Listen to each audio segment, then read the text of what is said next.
Сейчас этот участок используют как стоянку для строительной техники. Мы все получим, всю информацию. В Ханой есть очень хорошие локации, где мы видим, что здесь присутствуют современные технологии высокого уровня. Вполне возможно было бы реализовать и на этой территории наш объект.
Они говорят, здесь 5000 квадратных метров, это 50 соток.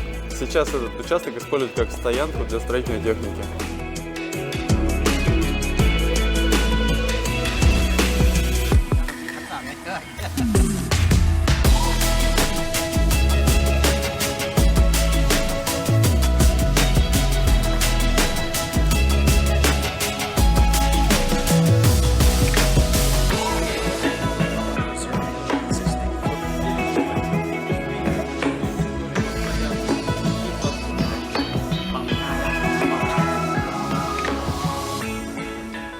Строительные технологии здесь очень даже развиты.